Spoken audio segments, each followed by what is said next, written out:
Ruth Calloway found the she-wolf at sunrise, convulsing in the dust 20 yards from her spring. Foam crusted the animal's black muzzle.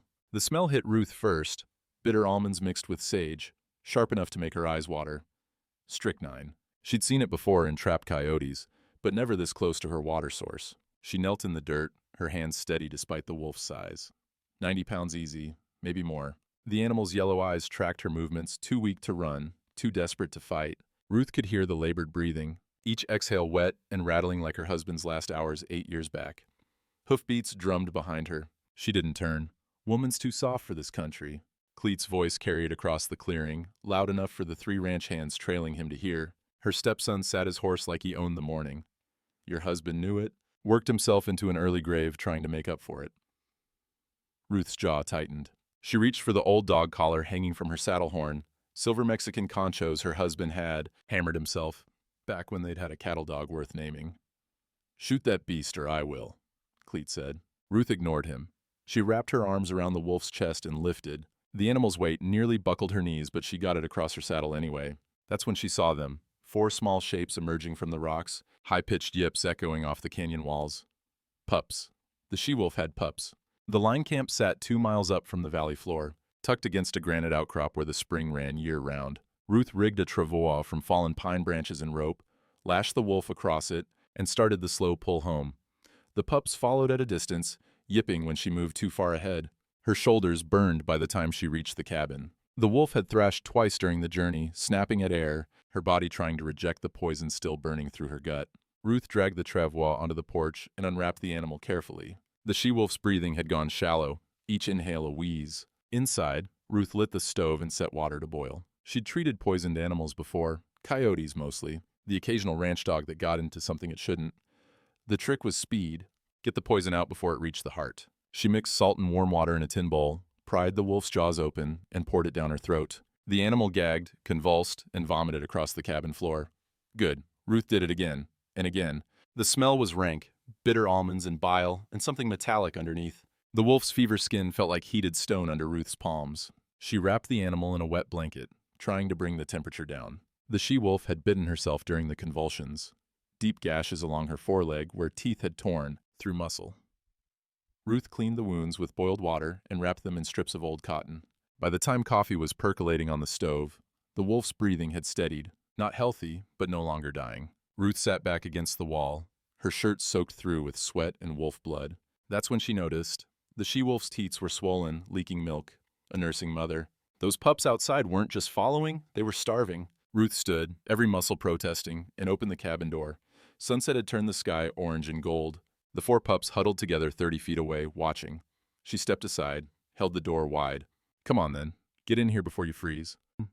The boldest one, a male with a white patch on his chest, crept forward first. His siblings followed, tumbling over each other in their rush to reach their mother. They surrounded the she-wolf, nuzzling her face, whimpering. The wolf lifted her head just enough to lick the nearest pup, then collapsed back onto the blanket.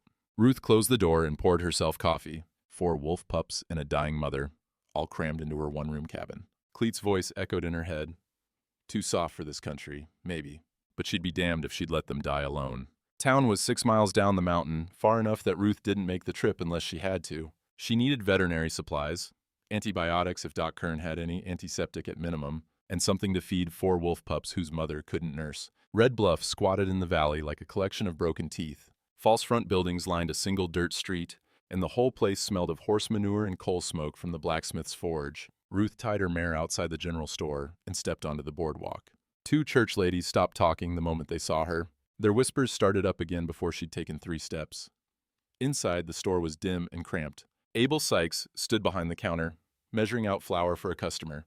He nodded at Ruth, but didn't speak. She gathered what she needed, canned milk, gauze, a tin of lard, and set it on the counter. Need to see Doc Kern, she said. He in his office or the saloon? Abel's mouth twitched. Saloon, I'd wager. Been there since noon. Ruth counted out coins. 40 cents. The supplies took most of what she'd brought. Heard you got yourself some unusual house guests, Abel said, sliding the goods into a burlap sack. His tone was neutral, but his eyes weren't. Word travels fast. Cleet mentioned it to the boys. Said you're nursing a wolf. Wolf needed help. I helped. Ruth picked up the sack. The rough burlap scratched her palms. Abel leaned forward slightly. Clayton Hardwick was in here last month. Bought 50 pounds of strychnine, paid cash, said he had a wolf problem. Ruth went still. 50 pounds? That's what the receipt says. Seemed like a lot to me, but who am I to question a man protecting his cattle? 50 pounds. You could poison half the territory with that much strychnine. Ruth thanked him and stepped back outside. The church ladies had moved to the store's porch, close enough to make sure she heard them. Nursing predators now, like their kin, unnatural. That's what it is. Poor Thomas must be rolling in his grave. Ruth kept walking. The saloon was 3 buildings down, its door propped open to let the afternoon heat escape. She found Doc Kern slumped at a corner table, a half-empty whiskey bottle in front of him. "Need your help," she said. He looked up, eyes bloodshot. "Ruth Calloway, heard you saved a wolf. Town's got opinions about that." "Town always has opinions. I need antibiotics. You got any?" "Might." He took a pull from the bottle. "Cost you $5. $5 was a week's wages. Ruth's cattle money wouldn't come until fall, if she had any cattle left by then." She set 3 crumpled bills on the table, nearly all she had. "3 now, 2 more when I sell calves." Doc studied her face, then pocketed the money. "I'll bring supplies up tomorrow, if I'm sober." "See that you are." Outside, Ruth stopped at the town well to water her horse. She cranked the handle, and clear water poured into the wooden trough. The mare drank deep. Ruth cupped her hand, took a mouthful herself, and froze. There, just at the back of her throat, a faint taste. Bitter almonds. The same chemical sharpness she'd smelled on the wolf's breath. She spat into the dust and stared at the well. The poison wasn't just killing wolves, it was in the water. Clayton Hardwick arrived 3 days later, riding a bay gelding worth more than Ruth's entire herd. He wore a suit jacket despite the heat, and his boots had been polished that morning. The smell of expensive cigar smoke reached Ruth before he did. She was on the porch, repairing a bridle. The she-wolf had recovered enough to stand, though she still favored her wounded leg. The pups had taken over the cabin like they owned it, wrestling near the stove and chewing everything within reach. "Ruth," Hardwick touched his hat brim. "Thought I'd ride up, see how you're managing." "Managing fine." He dismounted, tied his horse to the rail. From his saddlebag, he produced a whiskey bottle. Good Irish whiskey, the kind that cost $2 in Red Bluff. He held it out. "No thank you." Neighborly gesture. "No strings." Ruth set down the bridle. Inside the cabin, the she-wolf's low growl rumbled through the door planks. Hardwick's eyes flicked toward the sound. "Heard you've got unusual guests. Wolf and pups," Cleet said. They needed help." "Generous of you." He tucked the bottle back in his saddlebag. "Though I'm surprised you'd risk it. Wolves have been hitting my cattle hard this summer. Lost 3 calves just last week near Copper Ridge." Ruth knew Copper Ridge. The grass there had been dead since May, and the creek ran dry by June. Any calves lost there died of drought and bad water, not wolves. "You sure it was wolves?" she asked. "Tracks don't lie." Hardwick pulled a cigar from his jacket, lit it with a match. The tobacco smell was sweet and heavy, nothing like the rough hand-rolled cigarettes the ranch hands smoked. "Truth is, Ruth, I came to make you an offer. I know things have been hard since Thomas died. Working this place alone, no help, no income to speak of. I'm prepared to offer $200 for your land, cash money. You could start over somewhere easier. And $200, her water rights alone, were worth more than that. The land itself, with the spring, the timber, the grazing, was worth $2,000, maybe more. Hardwick knew it, she knew it, and he was sitting there offering pennies. Ruth's hands stilled on the leather. "This land's not for sale. Everything's for sale at the right price." "Oh, not to you it isn't." Hardwick drew on his cigar, let the smoke curl between them. His eyes weren't friendly anymore. "You know territorial reorganization's coming. Government's cleaning up old claims, making sure paperwork's in order. A lot of pre-statehood deeds are questionable. Be a shame if yours got misplaced in all that shuffling." The threat hung there, naked as a blade. "My claim's legal," Ruth said. "Filed in 1872, signed by the governor himself." "I'm sure it is." He smiled. The expression didn't reach his eyes. "Just saying, best make sure your documents are where they need to be. A lot of old claims getting lost these days. Territorial bureaucracy, you understand." He mounted his horse and tipped his hat again. $200, Ruth. Think about it, before something dangerous happens." He rode down the trail at an easy walk, like a man who owned every rock and tree between here and town. The she-wolf's growl followed him until he disappeared around the bend. Ruth stood on the porch long after the hoofbeats faded. Her hands were shaking. The land office sat next to the bank, a narrow building with a green safe visible through the front window. Samuel Yates, the clerk, looked up when Ruth entered. He was maybe 30, thin as a rail, with ink-stained fingers and nervous eyes. "Mrs. Calloway." What can I do for you? Need to see my water rights certificate, just to verify it's on file. Something flickered across Yates's face. Is there a problem? No problem, just checking. He stood, wiping his palms on his pants. The gesture left damp streaks on the fabric. Right, of course. Pre-1875 claims are in the back files. Give me a moment.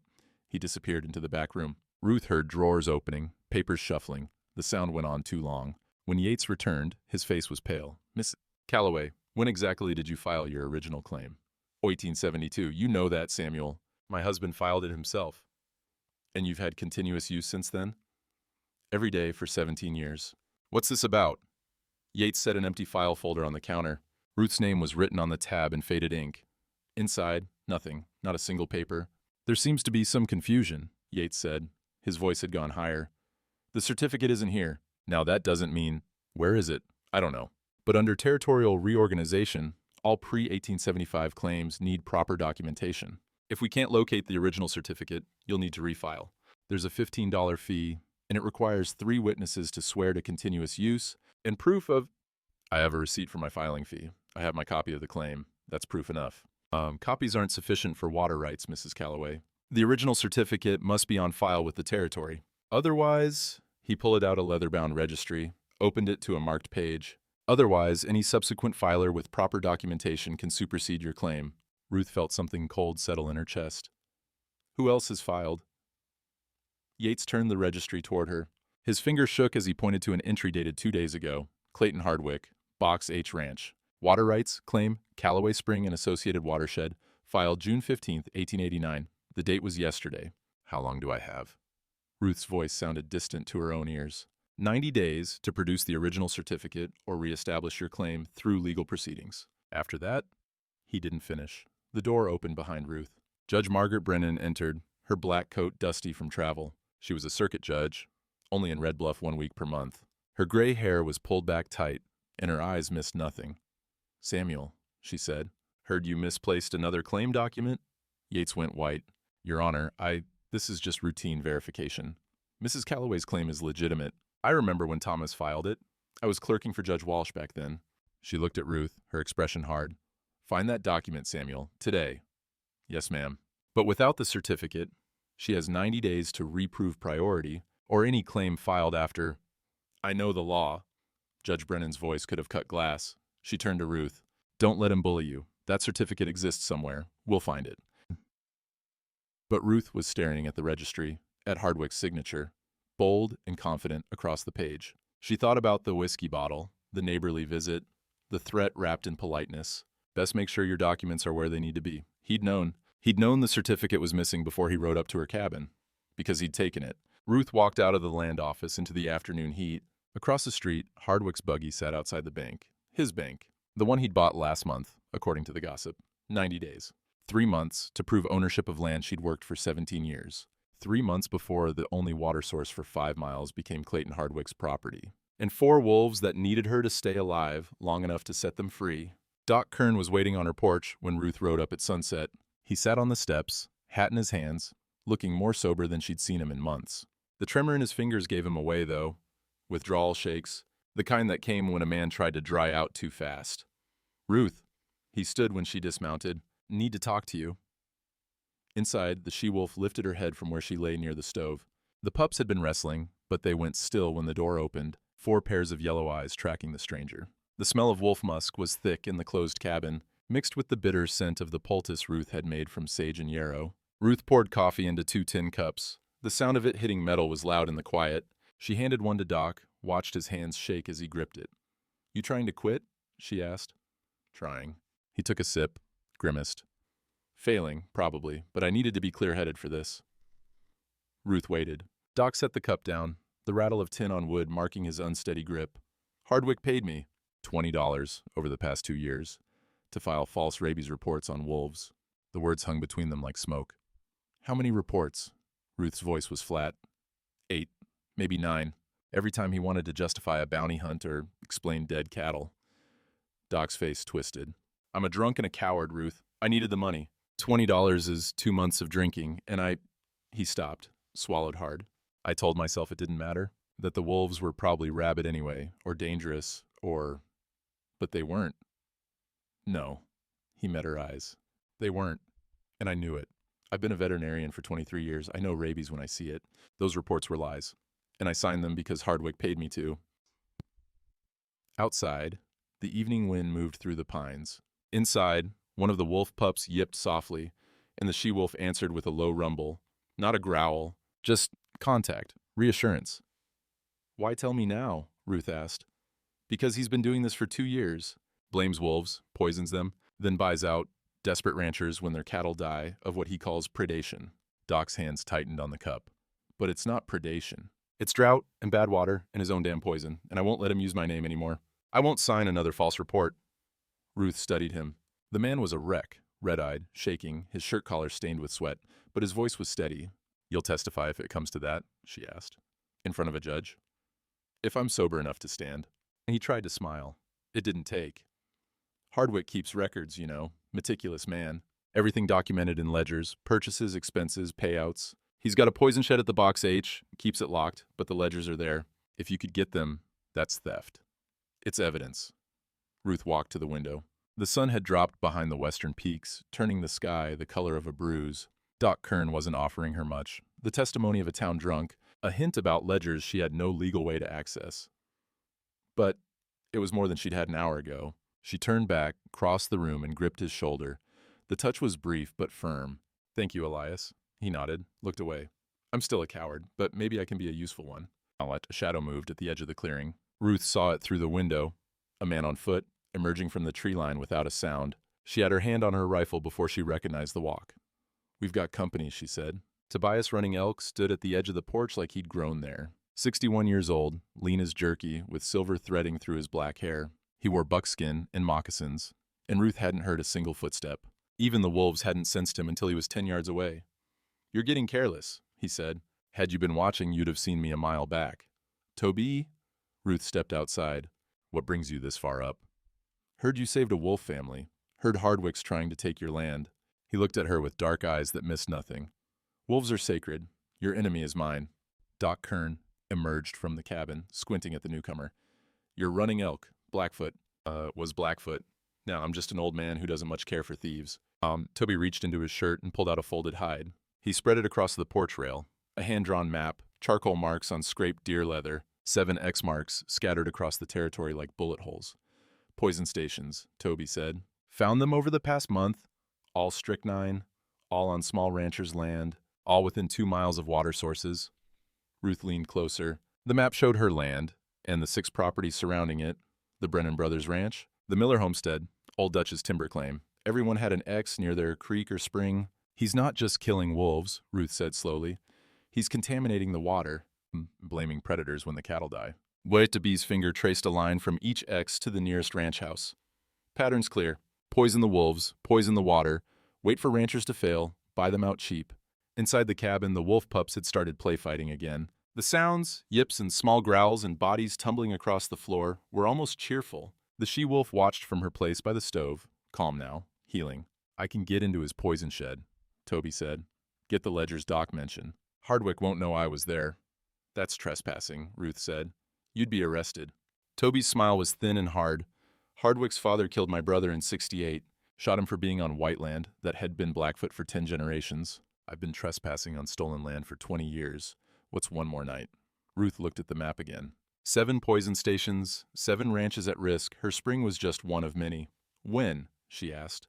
"New moon, 3 days from now. No light, no witnesses." Doc Kern cleared his throat. "You'll need someone who can read ledgers, identify what matters." "You volunteering?" Toby asked. "Might be I am." Ruth felt something shift inside her chest. Not hope exactly, hope was too fragile a word, but something like possibility. These 2 broken men, offering what little they had, it wasn't much, but it was a start. Toby pointed to the X closest to Ruth's cabin. "This station here, 50 yards from your spring, whatever killed that wolf is in your water now." His eyes held hers. "How long you been drinking from that creek?" Ruth thought about her husband, dead at 47, from what the doctor had called heart failure. Thought about the bitter taste she'd caught at the town well. Thought about 8 years of headaches and joint pains she'd blamed on age. "Too long," she said. The sky had gone full dark. Stars pricked through the purple overhead. And somewhere in the distance a coyote called. The she-wolf answered from inside the cabin. a long, low howl that raised the hair on Ruth's arms. Pack calling to pack. Sunday social was mandatory in Red Bluff, the kind of community obligation that didn't accept excuses. Ruth hadn't wanted to go, but absence would be noticed, and she couldn't afford more gossip. She wore her one decent dress, faded calico, mended at the elbows, and rode down the mountain wondering if this was a mistake. The church steps were crowded with families. Women in their Sunday clothes clustered near the doorway, fanning themselves against the heat. Men stood in groups by the hitching posts, talking cattle and weather and the price of feed. Children ran between wagons, shrieking and laughing. The smell of fried chicken drifted from tables set up in the shade. Ruth tied her mare and walked toward the food. Conversations stopped as she passed. Whispers started up behind her like wind through dry grass. Clayton Hardwick stood near the church entrance, surrounded by ranchers. He wore a black suit despite the temperature, looking more like a politician than a cattleman. When he saw Ruth, he smiled, the expression cold as creek water in January. "Friends," he called out, loud enough to carry across the yard. "Appreciate you all coming today. Before we eat, wanted to address something that affects every rancher here." The crowd shifted, attention drawn like iron to a magnet. Ruth felt the weight of eyes turning toward her. "Wolves are a menace," Hardwick continued. "Already lost 15 head this month to predation. Good cattle, breeding stock, just torn apart and left to rot." He paused, let the image settle. "Any rancher harboring predators endangers us all. I'm offering $10 per wolf, alive or dead, to protect what's ours." Murmurs of agreement rippled through the men. Heads nodded. Someone said, "About time somebody did something." Ruth stood very still. The chicken smell was making her stomach turn. Cleet appeared at her elbow. Her stepson looked like he'd aged 5 years in the past month, thinner, with worry lines bracketing his mouth. He took her arm, gentle but firm, and walked her away from the crowd. "Ma," he said quietly, "you gotta let this go." "Let what go?" "The wolves, the land fight, all of it." His voice dropped lower. "Hardwick will bury you, and I can't—" He stopped, glanced back at the crowd. "Sarah's pregnant. Due in November. I got a wife and a baby coming. I can't lose my job." Ruth looked at him, really looked. She saw her husband in his jaw, in the set of his shoulders. Thomas had taught this boy to ride, to mend fence, to read the weather, and now he was choosing Hardwick's money over her. "Your father taught you better than this," she said. Something broke in Cleet's face. "My father's dead, and you weren't there when we buried him." The words hit like a fist. Ruth had been at a cattle auction in Billings when Thomas died, 3 days right away. By the time word reached her, he was already in the ground. Cleet walked away without looking back.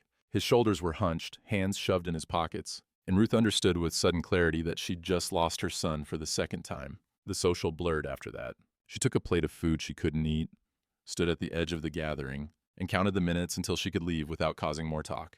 The church bell rang 3 times, marking the hour. A baby cried. Women's laughter drifted from the shade. Hardwick found her as she was untying her mare. "Ruth." He stood too close, his cigar smoke wrapping around her like rope. 90 days is a long time to be stubborn. I'll go to $250. Final offer, $250. Still insultingly low, but higher than before. Desperation money. "Not interested," Ruth said. "You should be." His voice went flat. "Because in 90 days that spring's mine. The land, the water, everything. You'll have nothing and nowhere to go. Unless you'd like to reconsider while you still have options." Ruth swung into the saddle. "Go to hell, Clayton." She rode out of town at a trot, feeling his eyes on her back the whole way. Judge Brennan's temporary courthouse was a room above the general store, furnished with a desk, 2 chairs, and a bookshelf of legal volumes. The judge looked up when Ruth entered, her expression sympathetic. "Mrs. Calloway, I was hoping you'd come by." "Need to understand my options," Ruth said. The judge gestured to the chair. Ruth sat, feeling the hard wood press against her spine. Through the window, she could see the street below. Wagons passing, a dog sleeping in the shade, ordinary life continuing while hers fell apart. "Without your certificate," Judge Brennan said, "I can't rule in your favor. Territorial law requires the original document or legal reestablishment of claim. That means 3 witnesses willing to swear to your continuous use since 1872, plus proof of improvements, plus payment of all back fees." "Hardwick owns the bank," Ruth said. He'll foreclose on anyone who testifies for me." "I know." The judge's voice was tired. "I'm bound by law, Ruth, even when the law's being twisted." Ruth gripped the chair arms. "How do I fight this? Find that certificate. It exists somewhere. Samuel Yates didn't burn it, or he'd have burned the whole file. Someone took it, which means it can be recovered." Judge Brennan leaned forward. "And gather your evidence.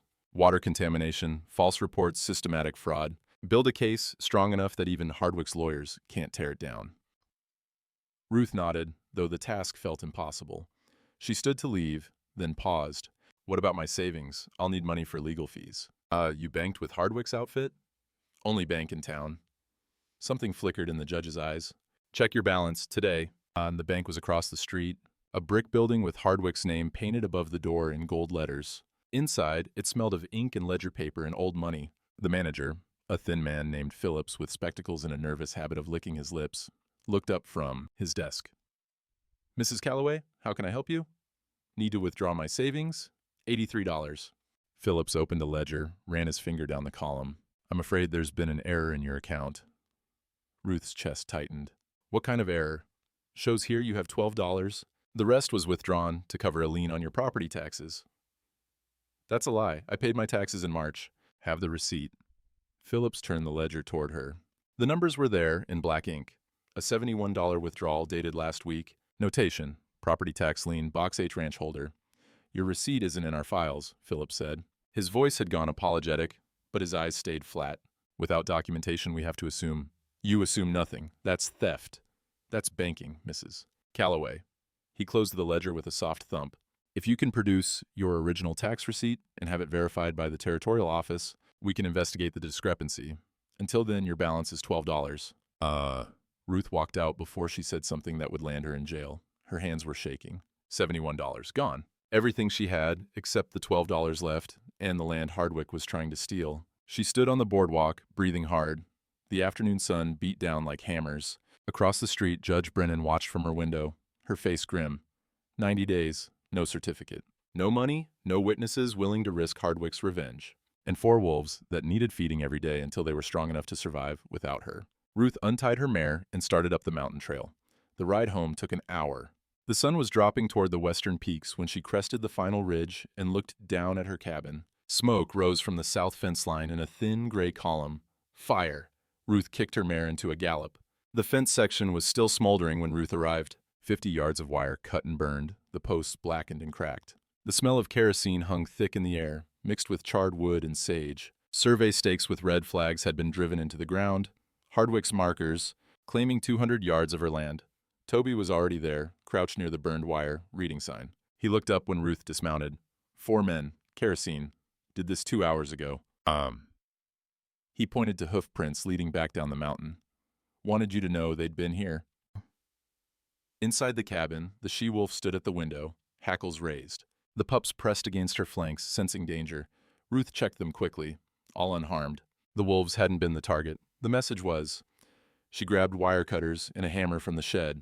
Toby was already pulling the charred posts, working with the kind of steady rhythm that came from a lifetime of hard labor. They didn't speak. Words would have been wasted anyway. By lantern light, they rebuilt the fence. Ruth's hands ached from gripping tools, and splinters dug into her palms like tiny knives. The sound of the hammer striking posts echoed across the clearing, steady, defiant, declaring that she wasn't leaving. When the last post was set, Toby tied the wire with careful knots. Ruth watched his hands, noticing the pattern for the first time. Complex loops, different from the standard ranch knots she'd used her whole life. Why always that knot? She asked. Toby's hands stilled. My brother taught me before Hardwick's father killed him. Some things you don't forget. Ruth went inside and returned with the silver wolf collar, the one with Mexican conchos her husband had hammered. She hung it from the new fence post, a declaration visible from a mile away in the right light. This pack is under my protection, she said. Behind them, the she-wolf pressed her nose against the cabin window. The touch left a smudge on the glass, wolf breath condensing in the cool night air. She was watching. Understanding, maybe, or just guarding what had become hers to guard. Toby pulled a small leather pouch from his shirt. Evidence. From Box H poison shed. Ruth opened it. Inside was a leather-bound ledger, small enough to fit in a saddlebag. The pages were filled with meticulous handwriting. Dates, amounts, purchases. Hardwick's careful, Toby said. Documents everything, but we have a problem. He flipped to a page dated last week. His cattle are dying too. Same poison. Ruth stared at the entry. 20 head lost, south pasture. Suspected contamination. He poisoned himself, she said slowly. Didn't understand how water flows. Put poison stations upstream of his own ranch. Toby's smile was grim.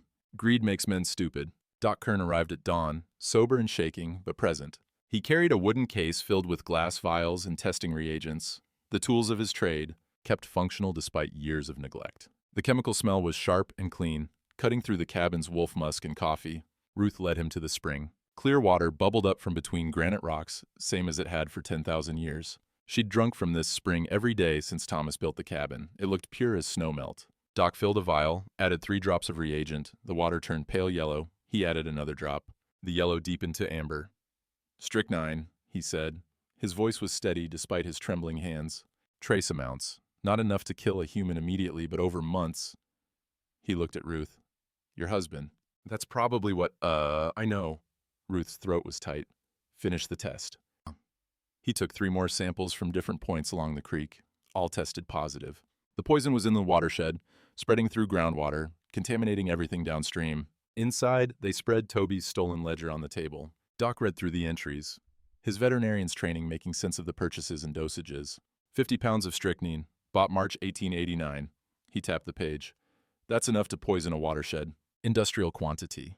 Ruth looked at the map Toby had drawn, showing the 7 poison stations. She traced the water flow with her finger, following the invisible current that connected them all. He put poison here. She pointed to the station nearest her cabin. In here, in here. But look, her finger moved to Hardwick's Box H ranch. His land is downstream from all of them. He poisoned his own cattle. Didn't understand hydrology, Toby said. White man sees water, doesn't see where it goes. Hoofbeats sounded outside. Ruth's hand went to her rifle. But the rider who emerged from the trees wore a black coat and sat a horse with judicial authority. Judge Brennan dismounted stiffly, like the ride-up had been hard on her aging bones. Ruth, saw smoke from the valley last night. Figured I'd better check. Ruth showed her the burned fence, the ledger, the water test results. Judge Brennan's face grew harder with each piece of evidence. If you can prove he poisoned navigable water, that's federal jurisdiction, she said. I can contact the U.S. Marshal's office. But we need ironclad proof, documentation, expert testimony, witnesses. We have the ledger, Ruth said. Stolen evidence might not be admissible. The judge looked at the water samples. But contamination of a water source, that's indisputable. And Doc's testimony as a veterinarian would carry weight. Doc Kern straightened, despite the tremor in his hands. I'll testify. Everything Hardwick paid me to lie about. Every false report. We'll need more, Judge Brennan said. Witness testimony from other affected ranchers, survey data showing the poison stations, and... She paused, looking through the cabin window at the she-wolf and her pups. Physical evidence that the poisoning was intentional, that those wolves survived strychnine. You want me to bring them to town? Ruth asked. To a federal hearing, as evidence. The judge's eyes held Ruth's. Can you do that? Bring wolves into Red Bluff in front of the whole territory and prove they're not the dangerous predators Hardwick claims? The she-wolf watched from inside. Calm now. Healed. The silver collar hung on the fence post outside, catching the first rays of morning sun. She trusts me, Ruth said. I'll ask. The town meeting was called for Thursday evening, posted on the church door and the general store window. Emergency community discussion, wolf predation and land management. Hardwick's name was printed at the bottom as organizer. Ruth rode down alone. Toby and Doc had wanted to come, but she'd refused. This was Hardwick's show, his venue. Best to see what he had planned before bringing allies into range. The meeting room above the general store was packed. Every rancher within 20 miles had shown up, plus their wives and hired hands. The air was thick with tobacco smoke and sweat. Kerosene lamps hung from the rafters, casting shadows that jumped and flickered with every movement. Hardwick stood at the front, beside a table covered with what looked like evidence. Ruth saw bloody hides, bones, something wrapped in canvas. The smell reached her even from the back, rot and old death. She found a place to stand near the door. Conversations died as people noticed her. The silence spread like ripples in water. Hardwick waited until the room was completely quiet. Then he smiled. Thank you all for coming. I know it's planting season, time's precious, but we've got a problem that affects every ranch here. He gestured to the table. Wolf predation. 3 calves killed on my land this week alone. Found them near the Callaway fence line. He pulled back the canvas. Underneath were 3 dead calves, throats torn, bodies stiff with rigor. The flies had gotten to them. The smell intensified, meat going bad in summer heat. Women near the front covered their noses. Men leaned forward, looking. These calves were worth $60 each, Hardwick said. Breeding stock. Killed and left to rot, and I'm not the only one losing animals. He pointed to a rancher in the 3rd row. Ben, didn't you lose 2 head last month? Ben Miller nodded. He was a hard man, weathered by 40 years of Montana winters. Found 'em gutted near Copper Creek. And Dutch, your timber crew found wolf sign near their camp? Old Dutch stood, his accent thick. Yeah? Big tracks. My men are scared to work alone. Hardwick's voice rose, carrying to the back of the room. We've got a rancher among us who's harboring wolves, nursing them like pets. 4 of them, living in her cabin. His eyes found Ruth. Mrs. Calloway thinks predators deserve protection more than our cattle deserve safety. The room's attention swung toward her. Ruth felt the weight of 40 pairs of eyes, all judging, all calculating what this meant for their own herds. I move, Hardwick continued, that we put it to a vote. Either Ruth Calloway destroys those wolves, or she loses access to the communal cattle trails. Can't have wolves following our stock to market. A murmur went through the crowd. The communal trails were the only way to move cattle from the high country to the railroad. Without them, Ruth's herd was worthless. She couldn't sell what she couldn't transport. This is legal? Someone asked. Community bylaws, Hardwick said, written in '72. Any member endangering the collective can be excluded by majority vote. Judge Brennan stood from where she'd been sitting in the corner. Those bylaws require proof of actual danger, not speculation. I've got 3 dead calves, Your Honor. That's proof enough. The judge's eyes narrowed, but she sat down. She couldn't argue with dead animals, even if the deaths seemed convenient. All in favor of excluding Mrs. Calloway from trail access unless she destroys the wolves? Hardwick asked. Hands went up. Ruth counted them. 18 against 14 hands stayed raised. The room was split, but Hardwick had his majority. Ruth looked for Cleet in the crowd, found him sitting in the back, arms crossed, head down. He wouldn't look at her. When the vote was called, he didn't raise his hand either way. Abstained, choosing neither his employer nor his mother. Motion carries, Hardwick said. Mrs. Calloway, you have until Friday to comply. After that, your cattle go nowhere. Ruth turned to leave. The crowd parted to let her through, like she carried something contagious. She was halfway to the door when Abel Sykes stood up. Wait. The store owner's voice was quiet, but it carried. I got something to say about that strychnine purchase. The room went silent again. Hardwick's face hardened. Not relevant to tonight's discussion, he said. I think it is. Abel pulled a folded paper from his vest pocket. Clayton Hardwick bought 50 pounds of strychnine from my store in March. Paid cash. I kept the receipt. He handed it to Judge Brennan. She unfolded it, read it carefully. Her expression didn't change, but something in her eyes sharpened. 50 pounds is a considerable amount, she said. For legitimate pest control, Hardwick said quickly. We've got a wolf problem. And Samuel Yates bought my entire stock of blank land certificates last month. Abel's voice was steady. 25 forms. Paid $50 for them. I thought that was odd, given he makes $30 a month as a clerk. Every head in the room turned toward the land office clerk. Yates had been sitting near the window, trying to be invisible. Now he went pale, his Adam's apple bobbing as he swallowed. Samuel, Judge Brennan said. The word was sharp as a knife. You want to explain that? It's not... Yates stood, his chair scraping loud against the floor. They were for office use. Routine filing.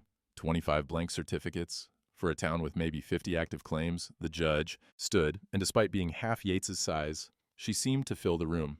Where's Mrs. Calloway's water rights certificate, Samuel? The clerk's face crumpled. The room was so quiet Ruth could hear the lamps hissing.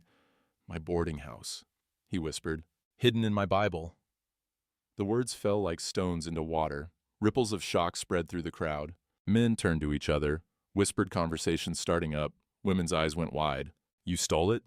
Judge Brennan's voice could have frozen the sun. Yates looked at Hardwick, desperate. I wasn't working for him, I swear. It was my own... You thought you could sell claims back to ranchers who already owned them. The judge's contempt was withering. How many others did you steal? Yates said nothing. His silence was answer enough. Hardwick stood frozen at the front of the room, his careful performance shattered. He hadn't known about Yates's scheme. That was clear from his face. But he'd benefited from it, and everyone could see that too. Friday hearing is now a federal inquiry, Judge Brennan said. Samuel, you're under arrest for fraud and theft. Clayton, I suggest you bring your lawyers. She turned to Ruth. Bring your wolves, Mrs. Calloway. All of them. We're going to settle this properly. Ruth walked out into the night. The stars were bright overhead, and the air tasted clean after the smoke-filled room. Behind her, the meeting dissolved into chaos. Voices raised, accusations flying, the careful order of things coming apart. She untied her mare and swung into the saddle. Across the street, lamplight showed through the land office windows. The certificate was in there somewhere, hidden in a clerk's Bible. The proof she needed, waiting to be recovered, tomorrow. Tomorrow, they'd tear that office apart if they had to. Tonight, She had wolves to feed and a fence to guard. Thursday night came dark and moonless. Ruth and Toby kept watch from the porch, rifles across their laps. The she-wolf lay near the door, ears swiveling at every sound. The pups slept inside, finally old enough to sleep through danger. Around midnight, they came. 4 riders, no lanterns, just the soft thud of hooves on grass. They cut the south fence before Ruth could stop them. Wire singing as it parted, posts toppling. Then they drove Ruth's 12 cattle through the gap, hazing them down the mountain toward Box H land. Ruth stood, rifle raised. That's theft. The lead rider, Bull Patterson, one of Hardwick's foremen, spat tobacco juice into the dirt. Boss says you got till sunrise to clear out. Wolves, too, or we come back with more than wire cutters. The she-wolf moved between Ruth and the men, hackles raised. A growl rumbled from her chest, low and steady. The horses shied back, whites showing in their eyes. Toby stepped forward, his rifle not quite pointed but not quite lowered either. Leave. Now. Bull looked at the wolf, then at the 2 armed people on the porch. He smiled, but it didn't reach his eyes. Enjoy your last night, Mrs. Calloway. They rode off, driving Ruth's cattle ahead of them. $300 worth of livestock, stolen in the dark, her entire herd gone. Ruth lowered her rifle. Her hands were shaking now, the adrenaline finally hitting. They're baiting you, Toby said. Want you to shoot first, give them legal cause. I know. Ruth's voice was flat. She walked to the cut fence, felt the wire ends with her fingers. Still warm from the cutters. Fix it? Fix it. They worked by starlight, rebuilding what had been torn down. Toby used his Blackfoot knots again, and this time Ruth understood. When Hardwick's men came back, and they would come back, those knots would mark exactly where they'd stood, what they'd touched, who they'd been. Tracks didn't lie. Neither did rope work. The fence was nearly done when Ruth heard footsteps. She spun, rifle up, but the voice that came from the darkness was familiar. Ma, don't shoot. Cleet emerged from the trees on foot. No horse. He'd walked up the mountain in the dark, 2 miles at least. In his hands he carried a flour sack. I can't stay, he said quickly. Sarah doesn't know I'm here, but He held out the sack. $60. It's everything I've saved. For you to start over somewhere else. Please, Ma. Don't go to that hearing tomorrow. Just take the money and go. Ruth took the sack. It was heavy, coins weighing down the cloth. $60. Her stepson's entire savings. Offered like an apology for everything he couldn't do. I can't run, Cleet. You can't win. His voice broke. Hardwick owns half the territory. The bank, the land office, half the ranchers owe him money. You bring wolves into town, and he'll turn everyone against you. He stopped, swallowed. I'm not brave enough to stand with you, but at least let me help you leave. Ruth reached out, touched his face. He was crying, tears tracking through the dust on his cheeks. I know you're scared, she said. I know you got a family to protect. Your father would understand that. Would he understand me working for the man trying to steal his land? Maybe not, but I do.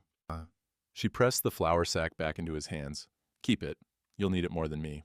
Cleet shook his head, but he took the money. I'm sorry, Ma. I'm so sorry. I know, son. Now get home before Sarah worries. He disappeared into the darkness the same way he'd come.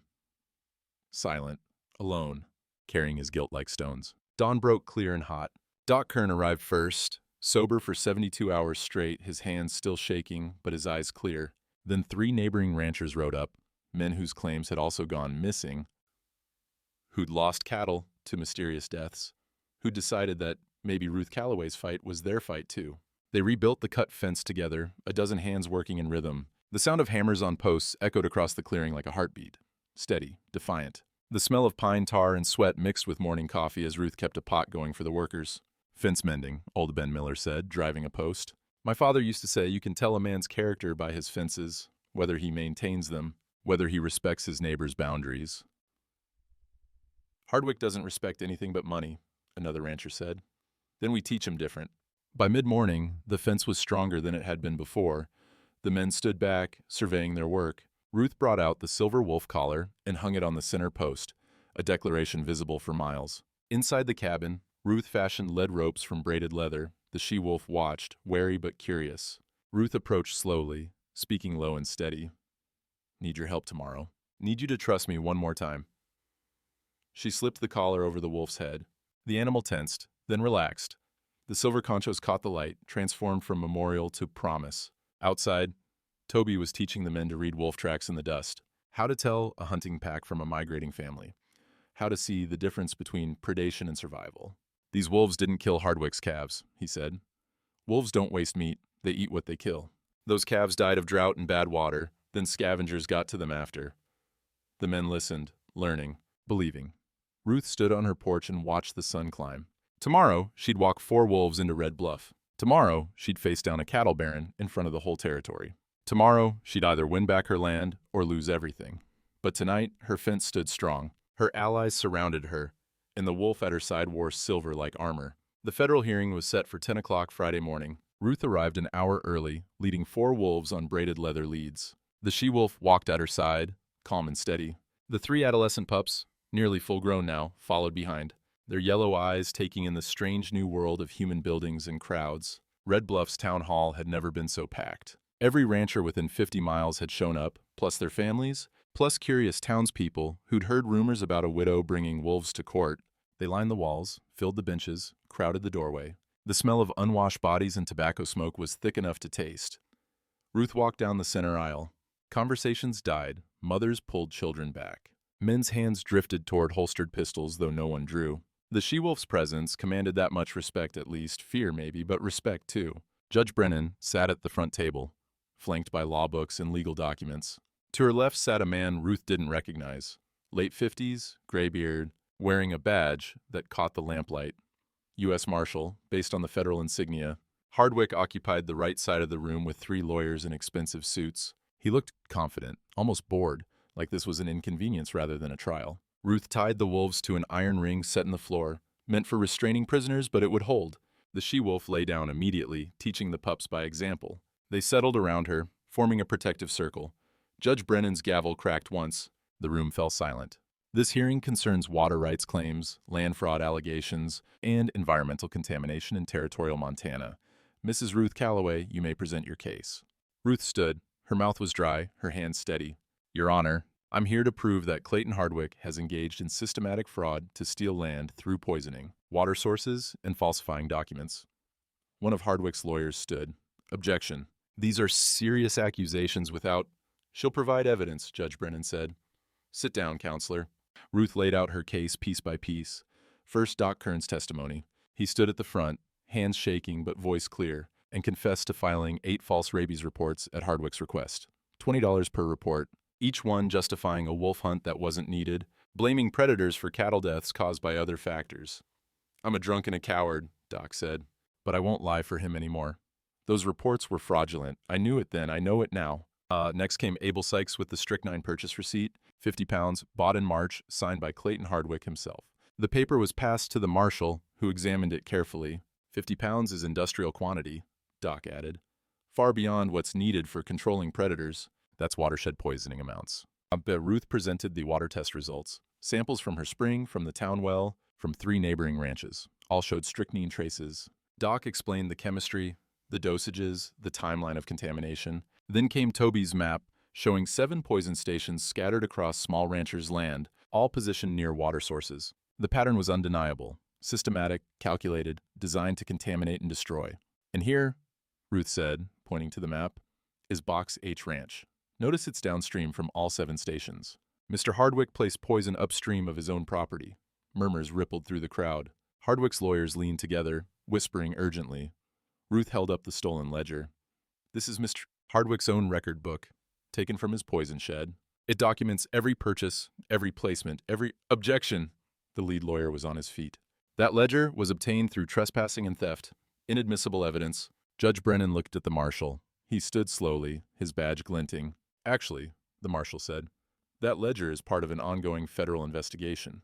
We've been looking into land fraud in this territory for 6 months. Mrs. Calloway's case just gave us the missing pieces. The room exploded into noise. Judge Brennan's gavel cracked 3 times before order returned. The marshal continued.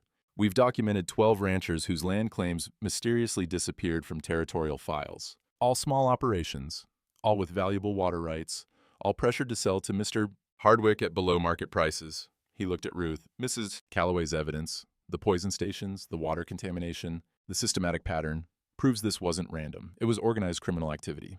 Hardwick stood, his face flushed. This is absurd. I was protecting my investment. Wolves were killing my cattle. Your own cattle died from strychnine poisoning, Ruth said. She opened the ledger to the marked page. Your entry from last week, 20 head lost, south pasture, suspected contamination. You poisoned your own herd because you didn't understand how water flows. The crowd's murmur turned ugly. Ranchers were standing now, angry voices rising. Hardwick had just admitted to contaminating the watershed, the same water their families drank. Order! Judge Brennan's gavel cracked like gunfire. Mr. Hardwick, you'll have your chance to respond. Mrs. Calloway, continue. Ruth walked to where the wolves lay. The she-wolf looked up at her, trusting. Ruth knelt, placed her hand on the animal's head. These wolves survived strychnine poisoning. The she-wolf would have died, without intervention. Their survival proves two things. First, that the poison was placed intentionally, in quantities, meant to kill anything that encountered it. Second, that Mr. Hardwick's claims about rabid, dangerous wolves are lies. This animal has lived in my cabin for 2 months. She's protected me, trusted me. She's no more dangerous than a cattle dog, and considerably more loyal. The she-wolf stood, moved to Ruth's side. The gesture was clear. Pack loyalty, chosen and earned. The door at the back opened. Cleet walked in, his hat in his hands, his face pale but determined.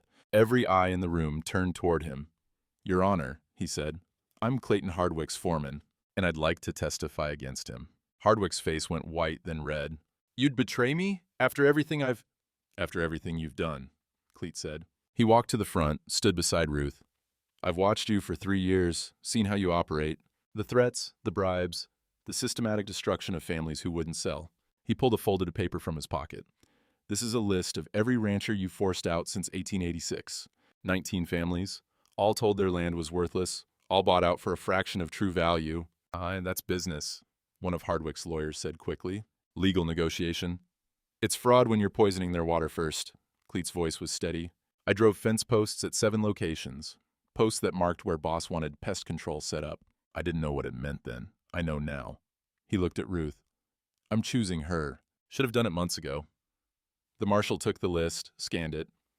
These names match our investigation. Mr. Hardwick, you're under arrest for fraud, conspiracy, and violation of federal water contamination statutes. Hardwick's lawyers erupted in objections. The marshal ignored them, moving toward Hardwick with iron restraints. Wait. Judge Brennan's voice cut through the chaos. We're not done here. She turned to Samuel Yates, who'd been sitting in the corner looking like he wanted to disappear. Samuel, produce Mrs. Calloway's water rights certificate. Now.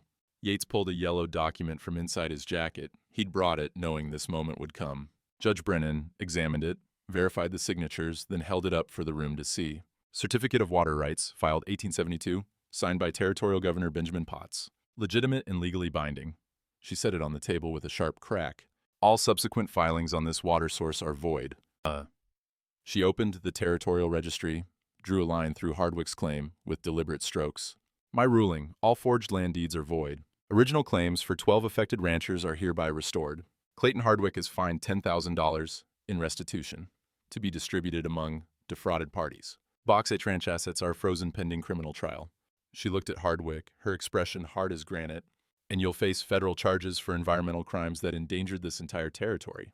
The gavel fell one final time. The room erupted. Some people cheered, others sat in stunned silence. Hardwick's lawyers were already gathering papers, preparing appeals that would take years. But Ruth heard none of it. She was looking at the she-wolf, at the collar around her neck, at the trust in those yellow eyes. You're free now, Ruth said quietly.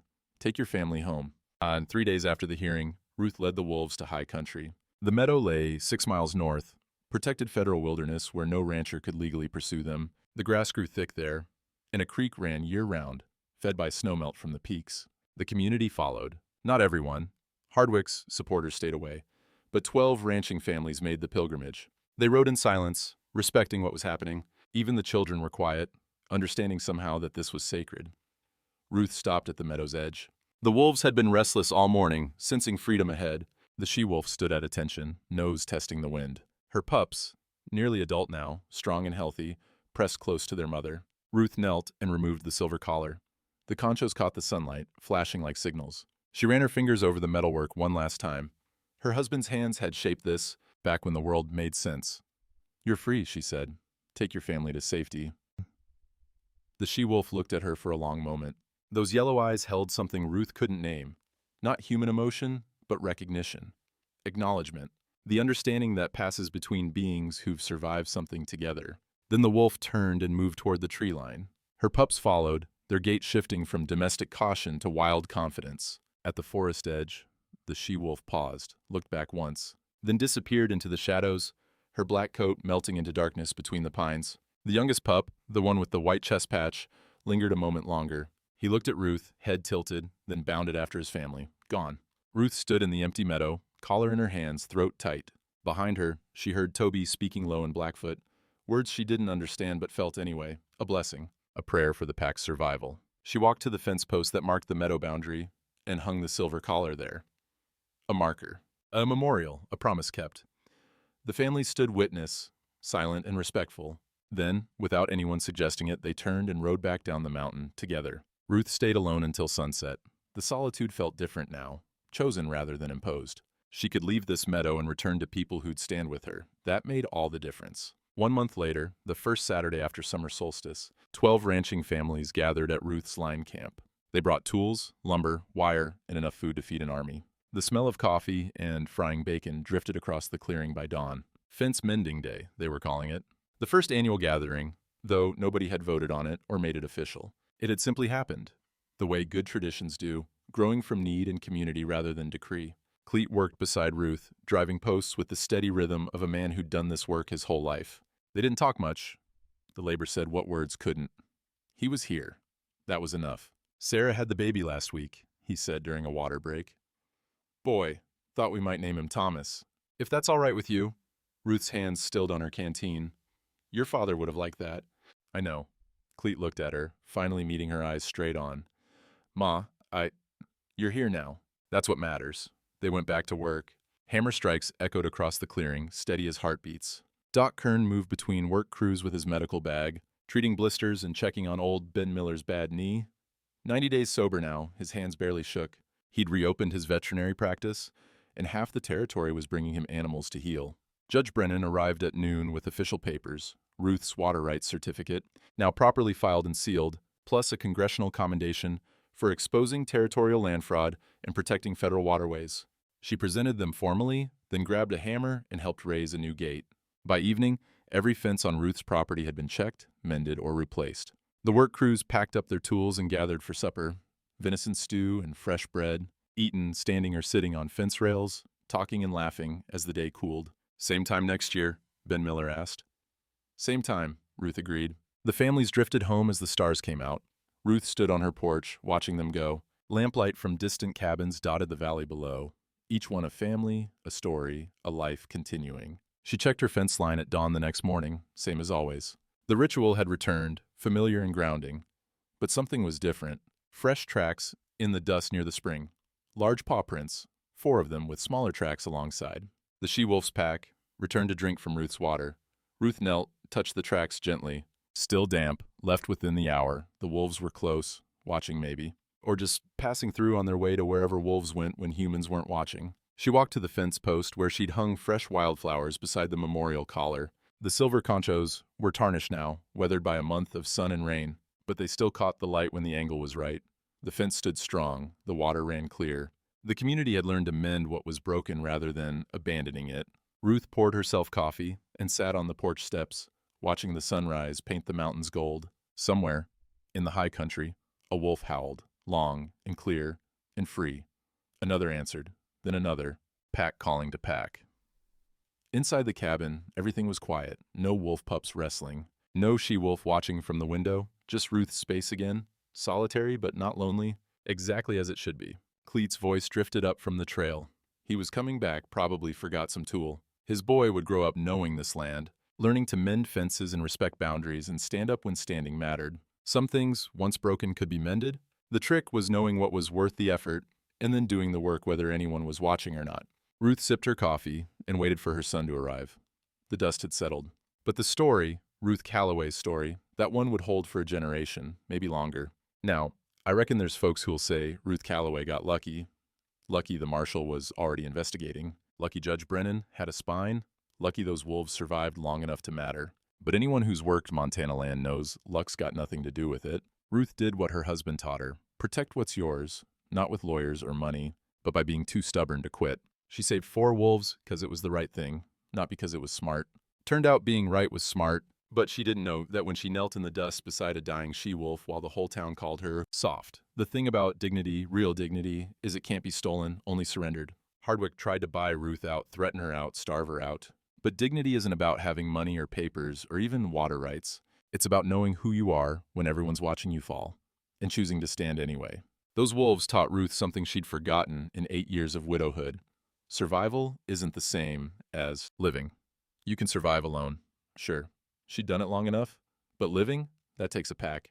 Human or wolf, doesn't matter much. What matters is finding folks willing to stand fence line with you when the wire gets cut.